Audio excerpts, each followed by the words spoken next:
Happy Monday, guys. Today's home workout is for time, 45 power cleans, and then every minute of the minute we're doing 3 ring dips. So with this one, guys, for the power clean weight, it should be something that's moderate to heavy. If you have something available to you at home that's about that kind of intensity, so moderate to heavy weight, that's perfect. And again, if you don't, that's okay. Just use that dumbbell or any single object you have at home. For that power clean, you can go alternating for this workout.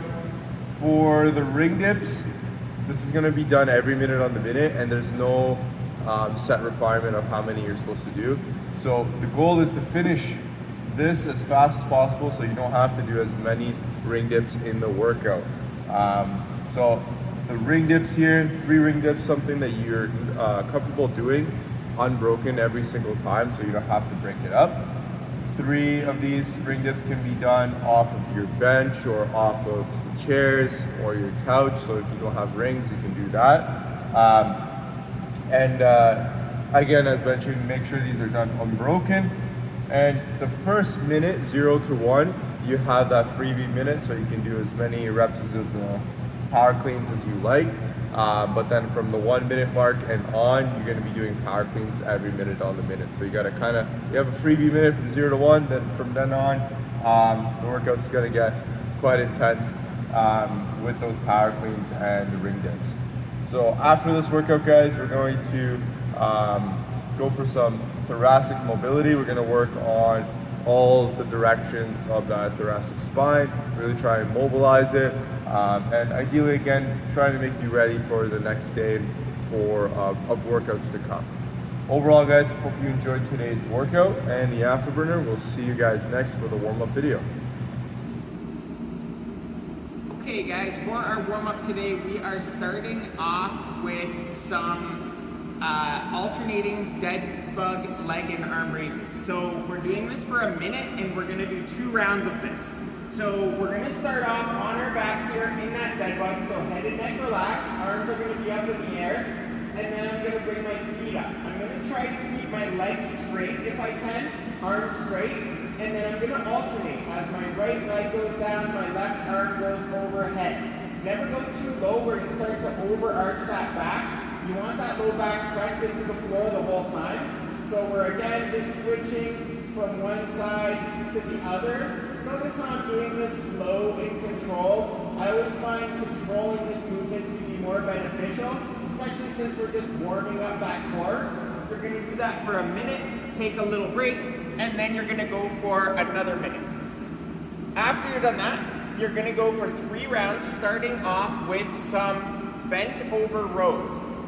There is a little adjustment than the normal bent over row because we're doing this from the deadlift position. So normally when we do bent over rows, we would have our object and we keep our legs relatively straight, maybe not fully locked out, but we'll keep them relatively straight. From here, we actually want to be in the deadlift position. So my shoulders are going to be just a little bit ahead of the object, my shins are going to be straight in the air, and of course my back is going to be flat. Notice how my head and neck is neutral, so I'm not looking straight, I'm looking in a neutral position, lengthening the top of my head, the crown of my head all the way down to the bottom of my spine.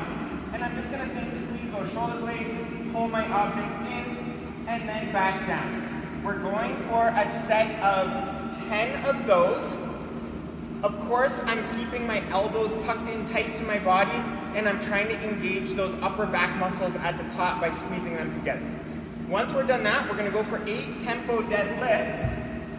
So for our tempo today, we don't actually have a time that we want you counting it out. We just want you guys going slow on the way down. So we're getting to that bottom of that deadlift position. Head and neck neutral, push with the heels, open the hip. We're going to squeeze that butt, rib cage is down. And then on the way down, nice and slow, we're going to hinge at that hip, pushing it back.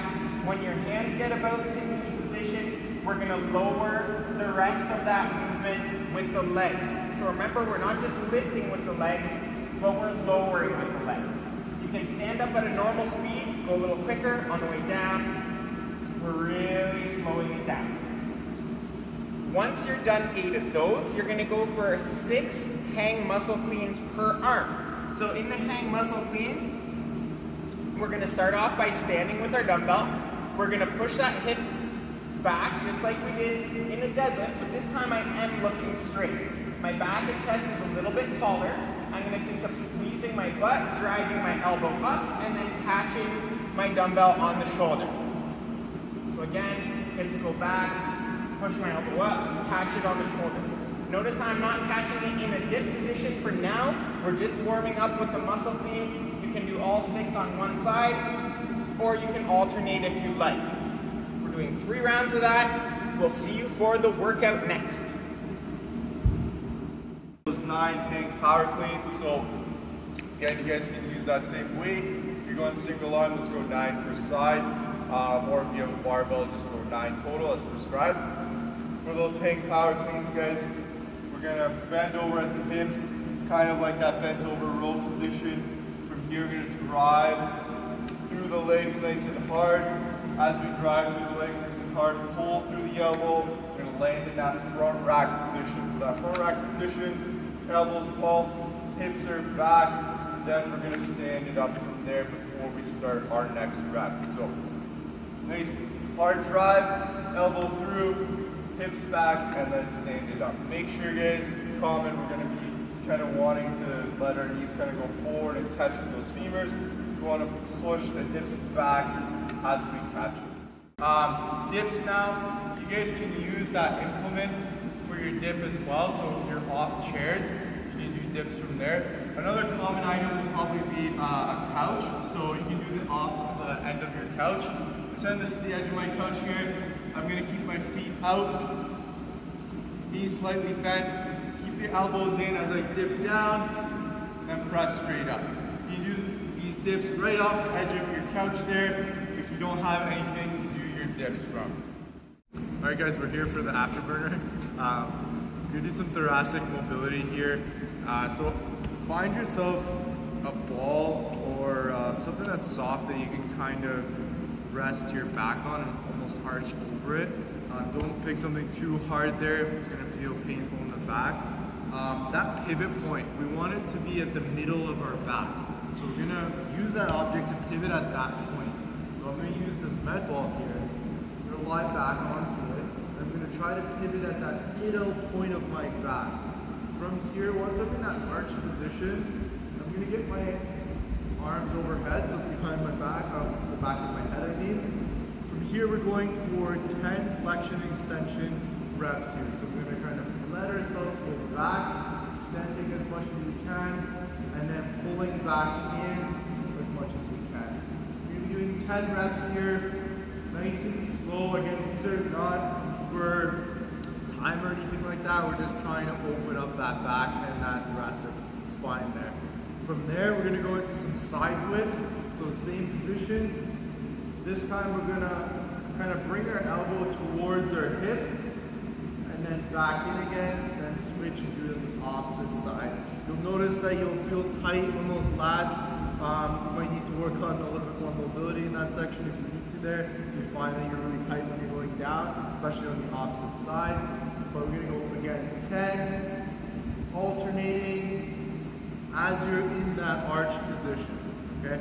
Once you're done that, we're gonna go for rotations to finish off. So still again, mid-back is that anchor point there. You're gonna twist and look towards the floor, back into that center position, same thing, twist. And always try to move that whole upper body towards the direction that we're twisting towards. So 10 reps of everything, guys, take it slow. You can use a pillow. You might need to stack a couple of them, make sure it's not too hard on your back, and you're twisting at that middle point of your back there. That'll be where your thoracic spine meets, so make sure it's at that point there. Other than that, guys, hope you guys enjoy the mobility in the WOD. We'll see you guys tomorrow for the next workout.